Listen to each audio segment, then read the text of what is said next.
what can I say? Sometimes it's easier that way. And what can I do? Strap me to one of those torture chambers and monitors. The Rack or the Iron Maiden? The one where they weld a metal diaper to you. Oh, yikes. Hello, Ian. I want to play a game. To escape this room, you must watch Beverly Hills.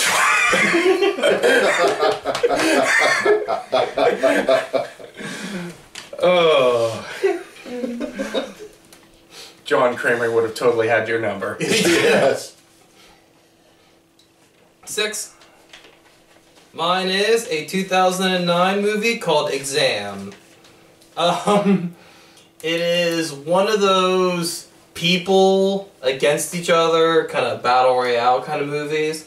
What it is, there's 8 people in a room, they have a piece of paper that says candidate number, whatever on it. And the arbitrator goes, okay. So they're trying to apply for a position at this big medical corporation. He goes, okay, so here's your test. He's like, there's one question, one answer is required. If you try to leave the room in any way, you're disqualified. If you damage your piece of paper, whether on purpose or on accident in any way, you're disqualified. If you try to talk to me or the guard, you're disqualified. Any other questions? And then he leaves. And then they have 90 minutes to try to figure out the answer to the question. And it's just really good. It's just kind of interesting watching these 8 people work together, turn on each other, work together. And it's for a movie in the Battle Royale style, it is a surprisingly optimistic movie in the Battle Royale style. So, that's my recommendation. I think it's got a Blu-ray American release, but it's impossible to find DVD in America. It only got released in Britain. It's an English movie. Oh, so we're at number 5 now? Right, number 5. Oh, then I actually do not have an extra one. Okay, then. So, I do not have to mention Transformers the movie. Honorable mention. Honorable mention. Awesome. You got the touch! Anyway. But no, UHF. Otherwise known as the Weird Al movie. Because it was the Weird Al Yankovic movie. And it was awesome. It was. I have it on collection. I watch it all the time. I got on the div too. And, yeah, there's just, even though I know all the jokes, I know the movie inside and out, there's just something about it that's just still fun to this day. It's just a fun movie. And, you know, anything Weird Al touches usually is really good. Are you gonna go You're gonna go over the plot? He basically is thrown in charge of a television station, running a bet by his uncle, and it's a trash station, but through his creative ideas and overall stupidity, he winds up throwing the channel Through the janitor's creative ideas, because it's a janitor. Janitor's performances. Oh, it yeah. was his ideas. It was his show. His ideas, the janitor's performances, that wound up propelling it to actually the top station in the entire city. Conan the librarian. Don't you know the Dewey Decimal System? And, you know, that was just a movie he picked up for the channel. I was like, once he started getting some headway, he picked up some really weird ideas like this movie over here and Gandhi 2. No more passive resistance. But the original shows were crazy.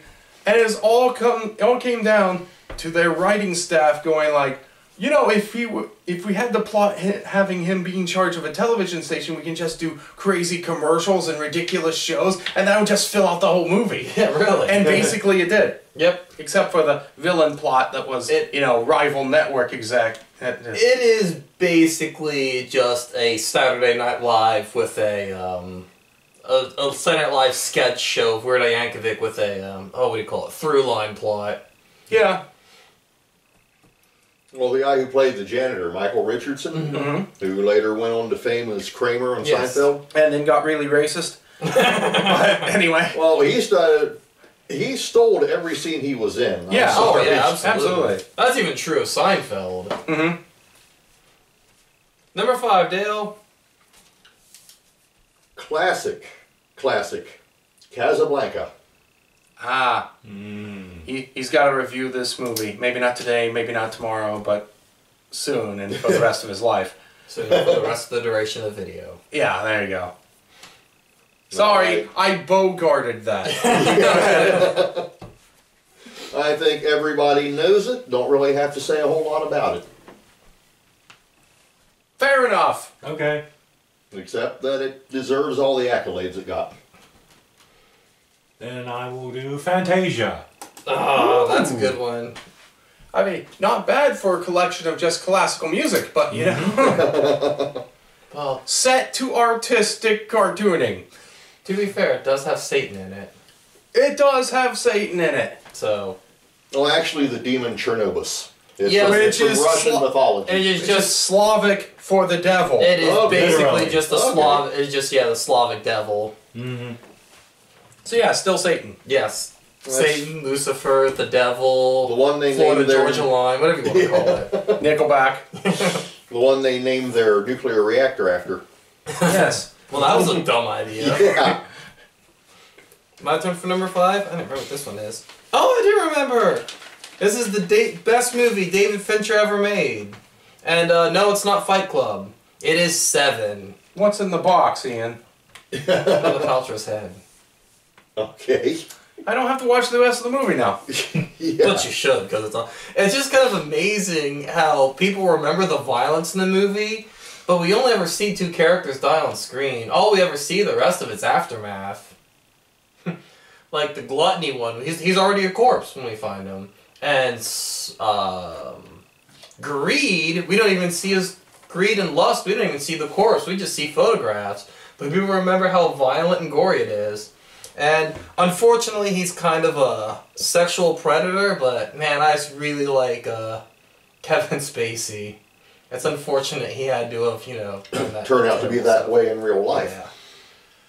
That's probably why Kaiser Soze, John Doe, and I like this interpretation of Lex Luthor in Superman Returns. Turns out the reason he's good at playing a creep is because he's a creep. Well, when you're an actor, you play what you know. And the movie has, Morgan Freeman, and he has a quote that sums up my life, which is, Ernest Hemingway once said that this world is a beautiful, beautiful place and worth fighting for. I agree with the second half of that. It's not a beautiful place, but But it's worth fighting for. Yeah, it's still worth fighting for. Fair enough. 5, Josh. Toy Story, the first one. You still have, even though you look back at it and the effects are terrible now, I don't think it looks that bad. it's still not bad. I mean, but it's still good. It's really noticeable when you look at the humans in the movie. There's a bit of an uncanny valley there now, Wow. but it's innovative at its time. It paved the way for CGI movies. yeah. Yeah, now it is actually still fun to this day. Soundtrack's still good. I just adore Toy Story. And marketing.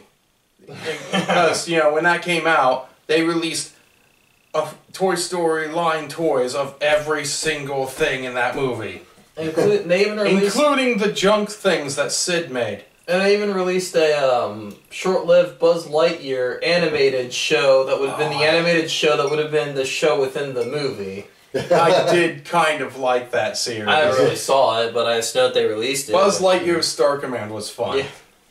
And I mentioned that in my 10 favorite Santas list many years ago. Because the Christmas episode from that was fun.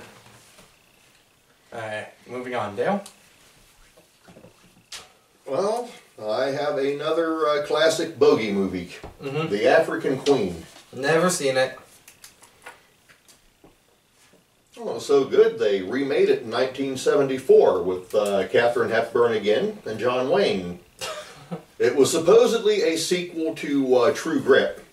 Oh yeah, really? Huh? Because I actually have he seen True Grit. He was playing Rooster Cogburn again. Oh, wow. And you could tell it was a remake of African Queen. Him, Katharine Hepburn, on a raft, going down the river, trying to keep away from the bad guys. Okay. See, Marvel, they did the cinematic universe before you did too.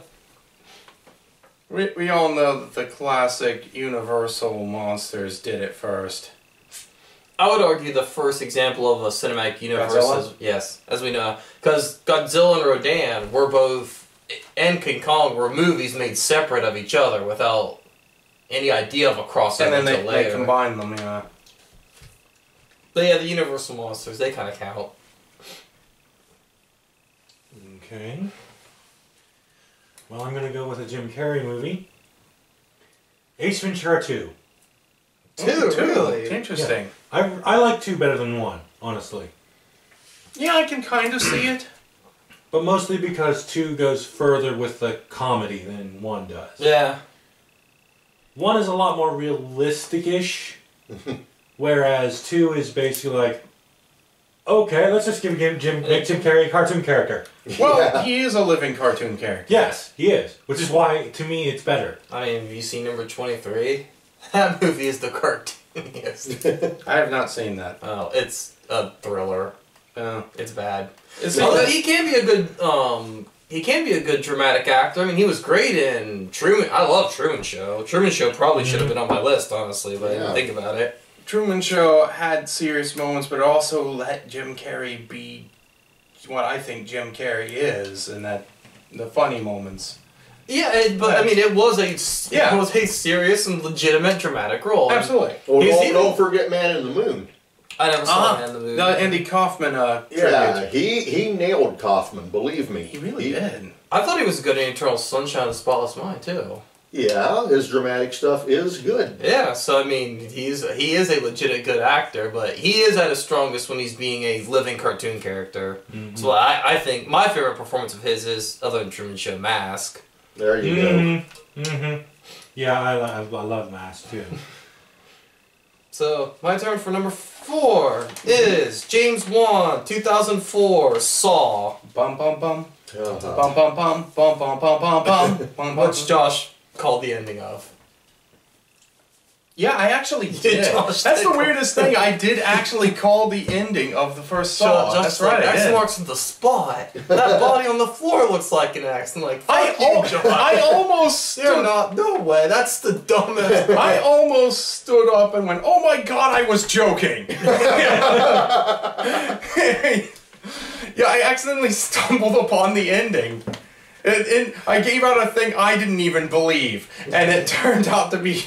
I really liked it, and I like the entire franchise except for 2. I even like the crappy ones. So, but no, Saw's my favorite, and I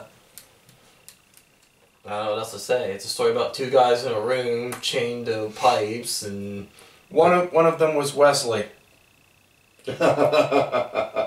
In Dread Pirate Roberts, Princess Bride. oh yeah, Carrie Elwes. Carrie yeah. Ells, yeah. Wow, One of them was. I forgot about that. I thought he played the bad guy. Later. Okay. That's that's not the first Saw. Okay. Oh yeah. Jigsaw himself is played by Tobin Bell. Oh, that's right. Okay. And then he turns out he had like 85 different apprentices. But you should have just stuck with Amanda, if only because I'm a huge fan of the actor Shawnee Smith as well. So. But no, they had to turn him into like Dr. Fu Manchu. Yeah. I was like, I have all these contingency plans and all these people helping me, and Yeah. we need to remake like the Island of Dr. Fu Manchu or something like that. The Castle, Dr. Castle or whatever it is. The other was Dr. Moreau. They released a ton They of released Fu a ton Manchu of Fu movies. Manchu movies. The most evil man in the world, supposedly. Peter Ustinov even played him in a comedy. Oh yeah? Nicolas Cage played him in a fake trailer. In The Wolf Woman of the SS. It was just Nicolas Cage with a Fu Manchu mustache. Not even disguising. This is my vision. If you want a ham actor nowadays, you get Nick Cage. That's the thing. I don't know, that last one he did, trying to rescue his girlfriend from this weird little cult. Oh man. They said the violence in that he was born to play this one. Yeah. Because he fit the character so perfectly, and it just seemed right for him Well, somehow. it's like how Keanu Reeves was turned into a joke until John Wick came out. And people are like, oh yeah, he's actually really good if you put him in a specific role. Yeah. The third John Wick movie's due out, by Yes. the way. But I Mandy, love the teaser poster where it's him with just all the guns pointed at him. Yeah. Because he's now on the run from the Assassin's Guild. yeah, and he's Oh, got like so good. He's So got like good. a 40 million reward on him. Yes, so good. He broke the rule. He killed somebody on continental grounds. That means he has to be excommunicated from the Assassin's League. And that's how, when it's an Assassin's Guild, that's how you do it. Yep. Your turn, Dale, number 3. Oh wait, no. Oh no, your turn, Me, Josh. number because- 3. Yes, I'm sorry. Well, every year, I have a tradition where I watch a chain of spooky-related movies leading up to Halloween, and this is based to another tradition I have that started it all, and that was on Halloween. I always watch this movie, The Nightmare Before Christmas, because it is a transition movie between Halloween and Christmas. And that's why I picked Halloween for it. And it's like, even though all future works from Tim Burton. Tim Burton, thank you. All future works from Tim Burton are kind of... it still sticks with me, the whole Nightmare's good. Well, he didn't direct Nightmare. He just produced it. That's true. I don't remember the guy who directed it. which- Selleck, something, David Selleck, something like that. Selnick. Good job. Selnick. Anyway, Well, Did- I'm glad you're able to give the guy who directed it proper credit, because I forgot his name. but Well, didn't Burton also do the voice for Jack? don't think so. I don't remember. I know he was a producer on it. That's what I know. But Everybody credits him as director, but he didn't direct it. Did he write it? I think he wrote it. Yeah. maybe he wrote it. It is credited as Tim Burton's Nightmare Before Christmas. Yeah, but when you're the one throwing money at it, you can do whatever you Well, want. That's true. isn't that also to avoid confusion with the CGI remake that you would rather slit your wrists than watch? It was always Tim Burton's The Nightmare Before Christmas. Yeah. But the remake was terrible. The soundtrack was ruined. There was a remake? Oh yeah, they made a CGI remake instead of stop motion, and all the soundtrack was replaced by popular artists doing it. Like I said, I think It's bad. he'd rather slit his wrists than watch it. Well, Josh, you know what John Kramer's going to play with you for your suicide trap. And as soon as I hear, I'll have the same reaction you did as soon as I hear "This Is Halloween" by Marilyn Manson. Oh, dear. Yeah, that's who did "This Is Halloween" in the remake. In a way, it fits, but not for that movie, though. That would be a fine song for him to put on one of his weird mechanical animal Antichrist whatever. Barbecues. Yeah. I mean, though, like, he had a whole album of cover songs. Yeah. And you're fine, put that on one of your albums. I don't have a problem with that, because I think it works for you, but, ugh. Not as an actual Who did feature. What's This? The Christmas Discovery. I think it was the Jonas Brothers. Oy. Well, then, who are you going to market that soundtrack to? Because I don't see a lot of crossover audience between Manson and the Jonas Brothers. Yeah. They just grabbed popular people and then threw it on Disney. Honestly, that's what happened. Just pull their pants down and just... Yeah. Yeah. Well, Also, Disney asks you to. Well, yeah, I mean, They have more money than God. I don't So- blame the artist for doing it, because if I had a band and they're like, here's $1 million, do a shitty version of This Is Halloween, I'd be like, this is Halloween, blah, blah, blah, blah, blah, blah, blah. Yeah. Somebody put the lyrics in front of me. It's like Disney has more money than God, but only because God doesn't need money. See, Okay. that's at the end of Martyrs. That's what Lucy said to the matron was, there's a CGI remake of Nightmare Before Christmas. And she's just like, boom, done. Yeah. Anyway, Dale, number 3. The Maltese Falcon. Ah, that's a classic. we don't need no stinking movie review. Anyway, go ahead. MacGuffin. Yep. That's all I need to say. Yeah. Because, like, Maltese Falcon is, like, the world's most famous MacGuffin. Mhm. Egg MacGuffin. Yeah. With cheese. And bogeyed on Sam Spade. You can't lose. Nope. I'm gonna go with National Treasure. Oh, the treasure hunting conspiracy thingy. Yeah. Yep. That was a fun movie. The silly version of Da Vinci Code. Mm. Nicolas Cage Nicolas trying to Cage. do Indiana Jones. I always saw a parallel between National Treasure and the Da Vinci Code. There really is, to the point that I actually did confuse it when I was describing it. The Da Vinci Code takes itself much more seriously than National Treasure. Da Vinci Code is trying to be a political thriller, or I guess theological thriller, where National Treasure is trying to be a fun adventure movie with a political thriller like sprinkling. Do they both involve the Illuminati or just Da Vinci Code? I think just Da Vinci Code. Just Da Vinci Code. National Treasure. It's the It's founding fathers thing. Yeah. Yes, the founding fathers hiding the, or whatever. Mhm. Basically, Treasure of America. America. America! Anyway, what do you got? Number 3, I got Inside by Julian Murray and Alexandre Bustillo. There's an American remake, still haven't seen, but it has Rachel Nichols in it, so I probably should. So here's the story.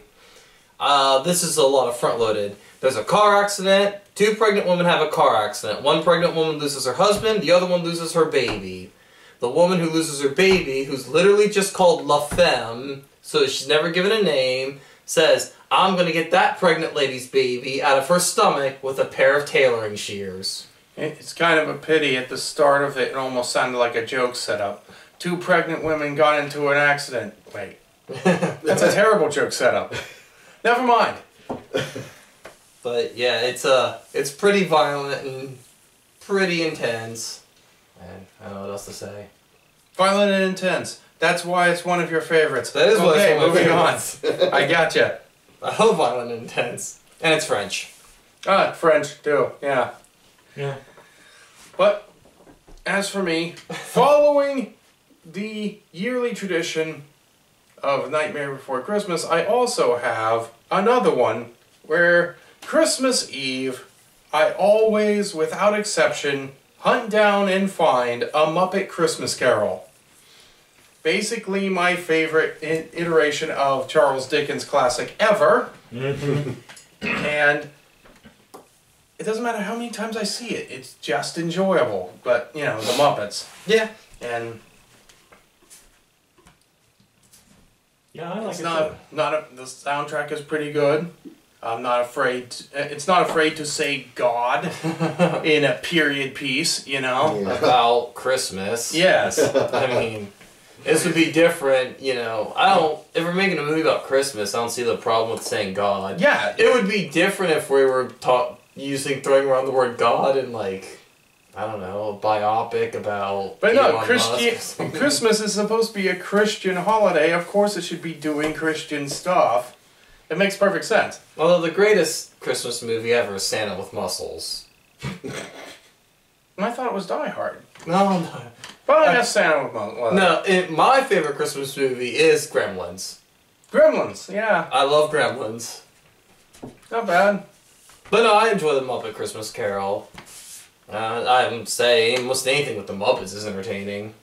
Yeah, it's hard pressed to find one that's bad. It really is. Even the bad Muppets Most Wanted wasn't unwatchable. Yeah. It was okay. That was the bad one. Dale, you gotta... The series that they tried wasn't bad either, although it tanked.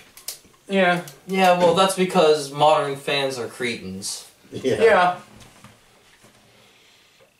Well, we're at number 2. I have another John Wayne here. Uh-huh. True Grit. Actually, it's a tie. The old one, the one that he did, or the new one they did with Jeff Bridges a few years back. I think that one hews a little closer to the novel, but... That was the novel? Yeah. Oh, didn't know that. But I still, I grew up with it, so John Wayne's is my favorite. It's my favorite movie about perfectly made cream of wheat. It's True Grit. True Grit. True Grit. Sort of in the same vein as my last one, Excuse me. The Librarian. Yes. All right. Oh, jeez. That movie is just awesome. Yeah. Have you ever seen it? No. It's about a librarian who's basically... It's Indiana Jones, but he's a librarian instead of an archaeology teacher. Basically. No, it's so good. You know, when you're in the 40s and you're studying at school and you had the chance, go sign up for archaeology with Jones. Oh, yeah, he'll be gone most of the semester. Yeah. Yeah. It's like it is a fly-through course. Yeah. They also introduce a lot of the artifacts very early on, and they are magical. Yes. Like he has a constant duel with the sword and the stone. Yes. He has a constant duel with Excalibur that does not have a wielder. It wields itself and fights. Yeah. The first thing he finds in the first movie, the first thing he's going after is the complete Lance of Longinus. Also, just in passing, the movie mentions him decoding what I think they call the language of the birds, which is the language spoken before the Tower of Babel. In other words, the language that was the humans had before God decided. Sealed away, but yeah. Esperanto. No, The Librarians is just a fun, campy movie. It is. Trust nobody. Well, there's a lady on the flight named Nicole Nobody. Yeah. I almost wanted to learn Esperanto. I've tried, but I can barely speak English, so what's the chance of me learning another language? Esperanto, why don't I know what you're saying? Oh, sorry. My number 2. Dun, dun, dun, dun, dun. 1978, John Carpenter, Halloween. It's credited as the first slasher, but Black Christmas beat it by a year. But no, it's great. I love the dun, dun, dun, dun, dun theme. Oh, yeah. That was written by John Carpenter, and I think he performed it too. probably. Yeah. Now all it does is he just produces movies and plays Call of Duty. So. Yeah. But you know what? If he decided that he would rather retire from making movies instead of just dumping out garbage, I support him. Because I still have Halloween. And the newest one, it's okay.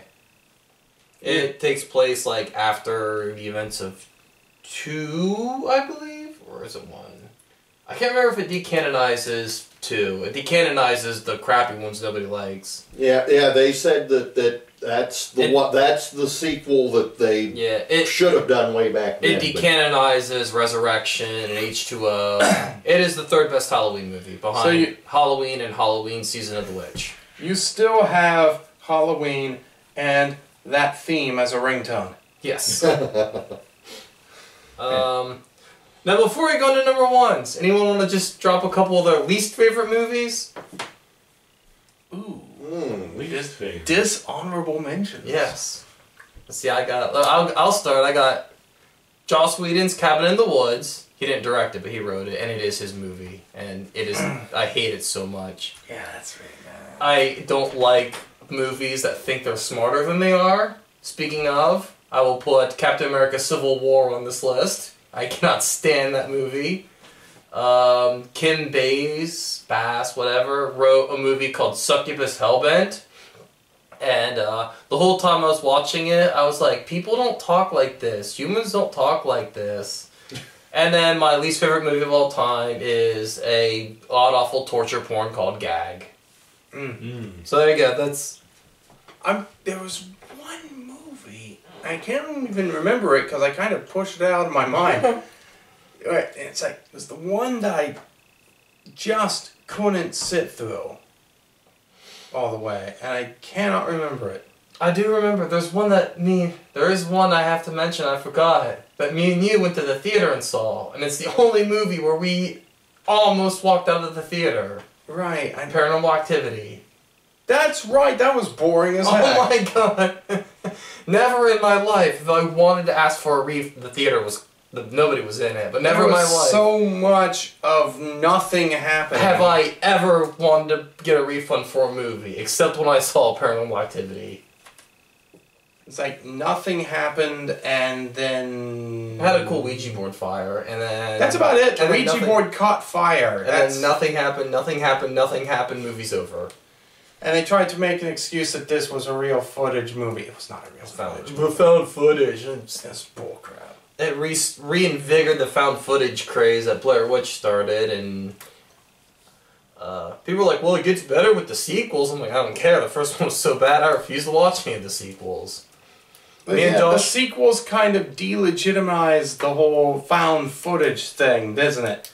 My favorite part of that movie is he's running through the house and he's got his camera and he's running and he's got his camera's light looking. I'm like, turn the light switch on, you moron! It's right there. Click. Oh, look, there's light now. But that wouldn't be spooky enough. Ooh, I'm a college grad. This is my thesis movie. Spooky, spooky, spooky. I hate that movie. You guys want to mention any before we get to our number ones? I can't really think of any because I don't watch enough, and the ones that I don't like tend to be just meaningless schlock to me. And the movies that I end up hating are ones I haven't seen, just seen on reviews. Like Trash Humpers. Yeah, Trash Humpers is pretty bad. Ones I have no interest in seeing at all. Yeah, that's why I can't really think of any bad ones either, because the ones I've seen, they are movies that I wanted to see. I thought they were okay. Well, I thought Paranormal Activity was going to be worth watching. Why was I wrong about that one? Actually, I think we walked in thinking it was going to be heckle-worthy schlock. But it wasn't even heckle-worthy. No! Nothing happened. It's like it vacuumed up all the fun. It was... Yeah, I think that was actually the one I was thinking of, honestly. And nothing happened. It was boring. And we wanted to walk out of it. Yeah. We did sit through it though, Josh. We toughed it out, damn it. That movie did not beat us, but it was okay. Cool. If I had to pick one that I'll just say it falls into the category of it could have been better. Man of Steel. Yeah. Man of Steel could have been better. Let me recheck my thing real quick. And or Green Lantern, maybe. We all agree that could have been better. It could have been better, but I still enjoyed Green Lantern. I really don't know people's hates for that movie. I really like that Green Lantern. I don't think it was that bad. And I'm kind of sick of all the Ryan Reynolds jokes where he's like, oh, I was stupid for... No, you weren't stupid for making it. You made a decent, fun movie. It had its problems, sure, but... Number one, boys? One honorable mention, just because I forgot I haven't mentioned it. For me, just an honorable mention. Speed Racer. I like the movie. I really do. It felt... And I saw... when I saw it, it actually felt like the old Speed Racer cartoon. Because you watch the old Speed Racer cartoon, and you feel like you spent a good hour watching the cartoon. And it was a half hour. Yeah. The movie's an hour and a half. I came out of the theater and thinking it was like almost 2.5 hours later. And it does a lot with everything it does. And Yeah, I didn't care for it, but I do like how the Wachowskis kind of did the new filming technique where, because normally when you film, what you're focused on isn't focused and everything else is blurred, but they tried to film it like a cartoon. They used multiple camera rigs, so nothing was out of focus. The background was not out of focus like it is in a standard movie, to try to make it look like a live-action cartoon. Okay. Interesting. The Wachowskis are innovative, if not good filmmakers. I'll put that out there.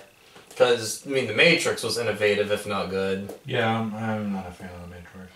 I'm not a big fan of The Matrix either, but it did do a lot of innovation when it came to the technology. So. Josh, we spoiled it earlier, but your favorite? As you wish. The Princess Bride. I spoiled it earlier, but yeah. Yeah. And there's so much to love about it. There is so much to love about it. I mean, like an old new take on an old kind of fairy tale kind of thing, inconceivable. But You keep using that word. I don't think it means what you think it means. it's both. It's charming and childish fairy tale, but at the same time smart in its own special way. Oh, yeah. I mean, you've got Andre the Giant's wonderful performance. Yeah. And I mean, it's just a classic fairy tale story. Mhm. Isn't it insane to think that the man who directed this also directed North, the movie that Roger Ebert hated, in fact wrote a book called I hated this movie, inspired by North. interesting. Yeah.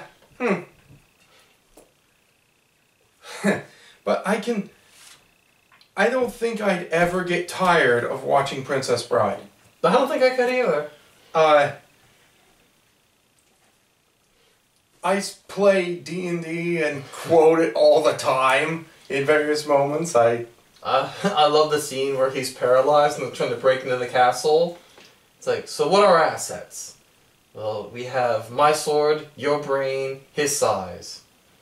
Against 30 men. Maybe it's a week to plan, but like, how'd you get me here? Wheelbarrow? Well, why didn't you list the wheelbarrow as part of our assets? No, that wasn't what I wouldn't give for a Holocaust cloak. You mean like this? Where'd you get that? It's just a clever movie. Yeah. And it kind of defined my ideas of heroism, what it is to be it helped, not to sound cliche, it helped form who I am. And that's why it's my number one. It's a very important movie to me. So Dale, I'm trying to guess which one of the three. I'm guessing it's a Star Wars movie. Return of the Jedi? Actually, it's a dead heat between the original three. Alright. Fair enough. You did get Star Wars right. I did get Star Wars right. But, well... I think we've talked about his admiration for the original trilogy before. Well, it's been like almost a month since we recorded True. the previous. So, give us some background on Star Wars and why you love it so much. Well, I saw it when I was only like 14 years old. And up until then, the only decent science fiction I had been exposed to was Star Trek. Yeah. And like Josh said, there is so much about the original movie to like. And like him, after I saw this, it really got my imagination going, and it's responsible for making me who I am in a lot of ways. Well, Star Wars is interesting because you had the 50s that had a lot of science fiction movies, Forbidden Planet, and then through the 60s and 70s, science fiction just kind of died. Yeah, until Star Wars came out. kind of brought it back. Because, you know, they had the nuclear era of, like I said, like Forbidden Planet and Thing from Another World and, trying to think of some of the other ones. It came from outer space and that kind of stuff, but... What I found interesting about the original trilogy of Star Wars, people nowadays with the more modern Star Wars they say that it was writing less on story and more on the special effects. And it's like almost all special effects. That's what Star Wars always was. Yeah, I was gonna say, wasn't They it- were innovating their special effects from the very beginning. And that's the actual plot of Star Wars has never been that solid. No, it's the hero's o- journey. Yeah, That's all it is. okay. The story has always been okay. They blew you away with effects. Oh, yeah. Always. And ripped off Kurosawa films, but Yes, like, but- once again, you're gonna rip off a filmmaker. You're gonna rip off Kurosawa. Yeah. I mean, Yeah. It was, And my issue with the modern, I haven't seen them, but what I'm getting from the modern trilogy, what bothers me is this constantly being told about how Rey is this revolutionary female character. If you're if you have to do campaigns to tell me how revolutionary of a character You're she not is, being a good she's writer. probably not that revolutionary of a character. I mean, Now, look at how good what all this stuff she's doing. She's just so perfect and great. and I know the thing is they want her parentage to be a big reveal in this third movie. Palpatine. I'm hoping she's Palpatine's That'd be daughter. interesting, maybe. I wouldn't be surprised if they actually end up doing a reveal and it's nothing. Just some trash collectors that were on It's this like- one. The Just- trash humpers. It doesn't matter. It's her parents, the trash humpers. That would be interesting. No. Turns out your parents were the mere concept of the Michael Bay Transformers movies. But She Again, should be that'd a be- lot more racist, wouldn't she? Yeah. yeah. Okay, for my number one, I'm gonna do one that might. Wait, I'm gonna try to guess. I don't You're think I have not. any kind of... You're not- Showgirls. Okay, I'll give you a little hint then. It's Disney. Disney, okay. Animated. Fox and the Hound. Nope. Dang it. Oh, it's with a shot. Anyone else? Snow White? Nope. Closer. Robin Hood. Nope. Robin Hood's good though. Sleeping Beauty?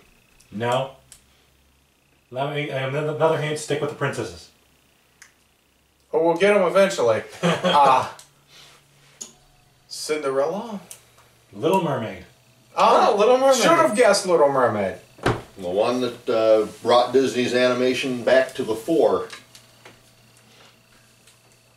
I loved Ariel in the movie, and I absolutely loved the series.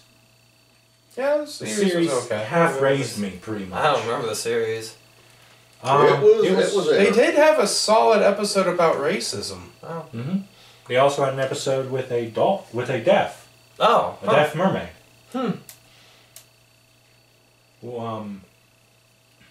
Who really did want to sing, and didn't, but couldn't, and was teaching Ariel how she danced with her hands. You know, since one of the big things in the series is Ariel wants two fins, like humans. Ah. Part of it is because she wants to dance, Mm-hmm. which is another important thing. Not once in the series, and not even in the movie. Well, a little bit in the movie, yeah. So the Deaf Mermaid used ASL, Atlantean Sign Language. American, yeah. Yeah, especially in the series, Ariel never went after her dream for a man either. Well, that's good. But in the movie, she did. But that was again, mostly it was because she wanted to be a part of that world, Yeah. not Yes. just him. He was a part of it. So Yeah. hey, congratulations, you're collateral.